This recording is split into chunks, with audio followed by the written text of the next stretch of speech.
ଆମର ଘର କଟକ ଜିଲ୍ଲା ତିଗିରିଆ ବ୍ଲକ ଅଚଳକୋଟ ଗ୍ରାମରେ।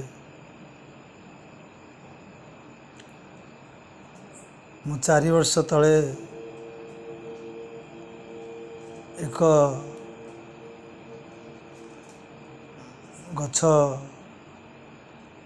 ଆଣି ଲଗାଇଥିଲି। ସେହି ଗଛ ବ୍ରହ୍ମକମଳ ବୋଲି ମୁଁ ମଧ୍ୟ ଜାଣିନଥିଲି, କିନ୍ତୁ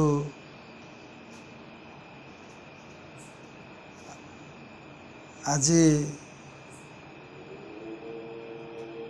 ହଠାତ୍ ପ୍ରଭୁଙ୍କୁ ଜଗନ୍ନାଥଙ୍କୁ ପୂଜା କଲା ସମୟରେ ପ୍ରଭୁଙ୍କର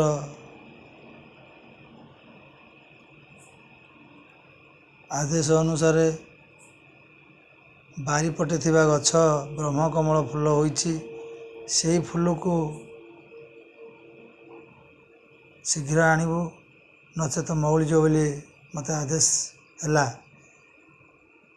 ପ୍ରଭୁଙ୍କର ଆଦେଶ ଅନୁଯାୟୀ ମୁଁ ମନ୍ଦିରରୁ ମୋର ପୂଜା କାର୍ଯ୍ୟ ସାରି ବାରିପଟେ ଘଞ୍ଚ ଭିତରେ ସେ ଗଛ ଥିଲେ, ଦେଖିଲା ବେଳକୁ ସେଥିରେ ଗୋଟିଏ ବି ଫୁଲ ହୋଇଛି। ସେ ଫୁଲକୁ ଦେଖି ମୁଁ ସେ ଗଛର ମୂଳରୁ ବାଲ୍ଟିରେ ଥିବା ସହ ଉଠାଇ ଆଣିଲି ଏବଂ ଧୂପ ଦୀପ ନୈବେଦ୍ୟ କରି ସେ ଫୁଲ ଫୁଟିବା ପର୍ଯ୍ୟନ୍ତ ପ୍ରଭୁଙ୍କ ପାଖରେ ପ୍ରାର୍ଥନା କଲି। ସେହି ଫୁଲ ଫୁଟିବା ପରେ ମୁଁ ପ୍ରଭୁଙ୍କୁ ଅର୍ପଣ କରିବା ପାଇଁ ମନରେ ସ୍ଥିର କଲି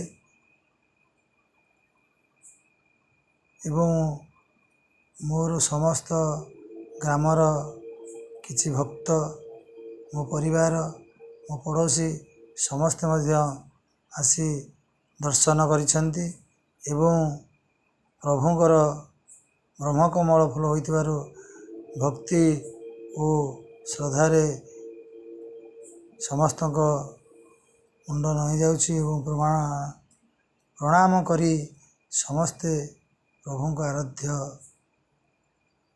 ଭାବନାରେ ସମସ୍ତେ ସ୍ଥିର ରହି ପ୍ରଭୁଙ୍କୁ